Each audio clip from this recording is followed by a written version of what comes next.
In this video, we are going to tackle some of the most popular questions that we are getting about the Home Caregiver Program, which will launch on March 31st. Before we get started, my name is Madhur Parashar. I'm a licensed Canadian immigration consultant. My call scheduling link and contact information is in the video and in the description. Feel free to schedule a paid immigration consultation call if you have any questions.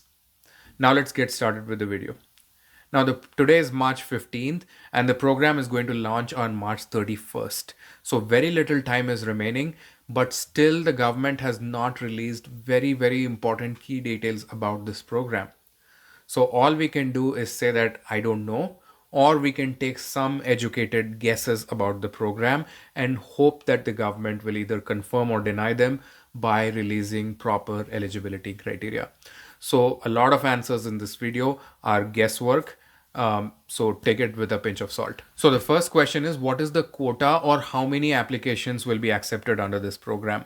So for that question, we have a firm answer. It is 2,750. So Canada's former immigration minister, Mark Miller, had announced that the home caregiver program will be divided into two streams. There is an in-Canada workers and outside Canada workers. So only in Canada worker applications will be open on March 31st, meaning people who are outside Canada cannot apply on March 31st. So under the in Canada workers, 2750 applications will be accepted. Now this is a very small number and there are thousands, hundreds of thousands, maybe millions of people trying to apply for this program.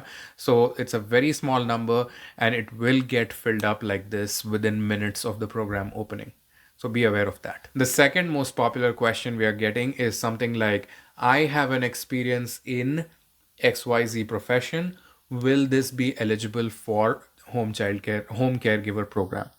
Now, it's very difficult to give a firm, confirmed answer about this. Why? Because the government has not released the official criteria. All they have said is a very vague statement which says you should have recent and relevant work experience. Now, we don't know what recent means. We don't know what relevant means. For example, is experience from 6 months ago recent? Or is experience from 5 years ago, is it recent? Or is it 3 years ago? So we don't know. So if you tell me that you have child caregiving experience 2 years ago, will it qualify? We don't know. If the government comes back and says last 3 years, then yes, you qualify. If they say in the last 12 months, then you don't qualify. We don't know what recent means. And how about relevant work experience? So, for example, somebody says, I work as a nurse in a hospital. Is that relevant experience? Will it qualify for caregiver programs for senior or retired people? We cannot answer that for sure because the government has not really told us what relevant experience means.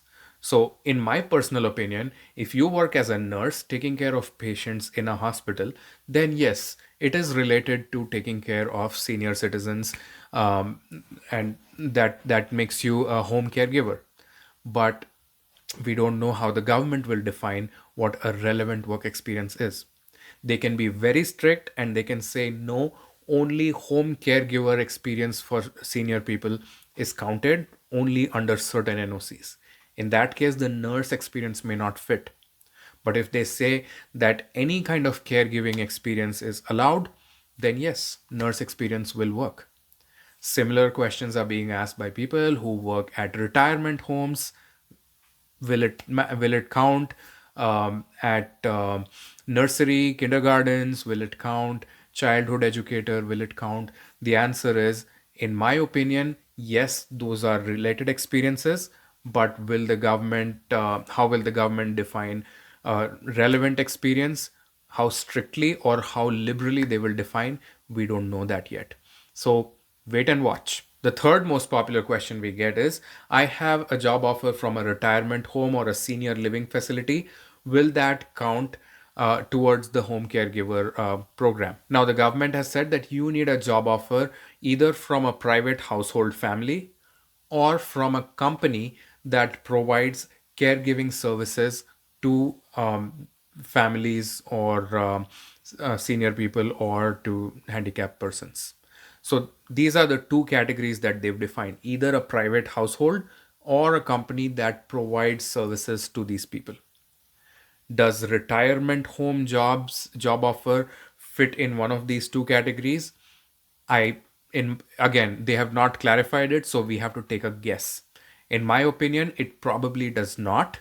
But again, when the government releases its official eligibility rules, then maybe they will be very lenient and they'll say retirement home is okay, senior living facility job offers are okay, and then you will become part of it.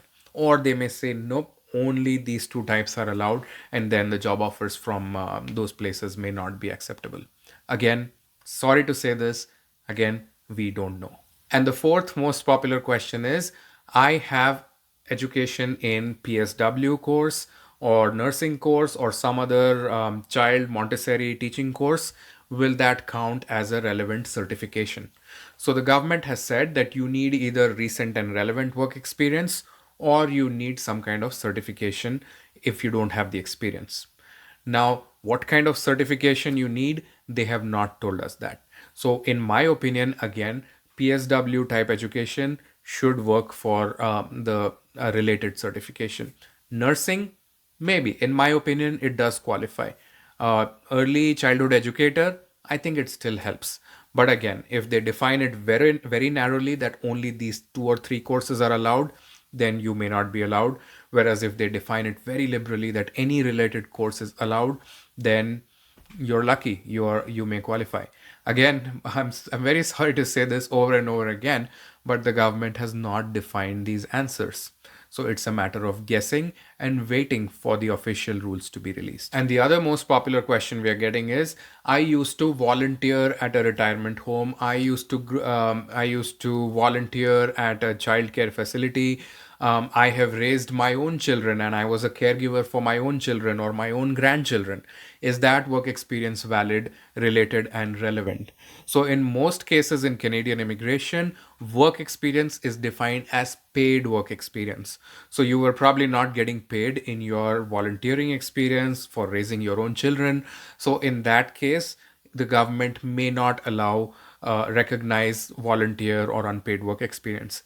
But again, there has been some court case in the past where the court agreed that raising your own children is also a part of work experience for childcare, and they allowed that application. So, depending on how the government defines work experience, they may restrict it to paid work experience or they may allow any work experience. So, again, we don't know that. So, the reason I keep bringing up these questions and saying I don't know is because I want to emphasize the fact that the government has not released any detail. There is no official answer available today as of now, March 15th, 2025. We are seeing a lot of social media posts, a lot of Instagram, TikToks, where people are confidently answering questions about, oh yeah, this experience is relevant, that NOC, that course is okay. But there is no basis for those people to answer those questions. They can take a guess the way I'm taking a guess, but that information is being presented with a lot of confidence. And I'm being honest here and telling you that we don't have that information. We cannot be confident about these answers. So only 2 weeks are remaining and all these questions are not answered yet. So what can you do? You should certainly not sit back and wait for all the answers to come in, because by that time it will be too late. So, what we are advising our clients is that we start preparing your applications as if you are eligible. So, if you tell me that I have a job offer from a retirement community, okay, we'll start preparing your application as if retirement community job offer is accepted. We start putting your education, language, offer letter, and everything in place. The day the guidelines are released, we will check. If the guidelines are very strict and this does not qualify, then we say, I'm sorry, this application cannot proceed. If by some luck, your volunteer experience is accepted, your nursing certificate is accepted, then we say, okay, congratulations, on March 31st, we will submit your application. So proceed now as if you are eligible. Wait for the final guidelines to come through and then decide whether to discontinue your application or to submit your application. So unfortunately, that's the best we can do under all this uncertainty. It's really bad. It's really bad that the government has handled this program so badly.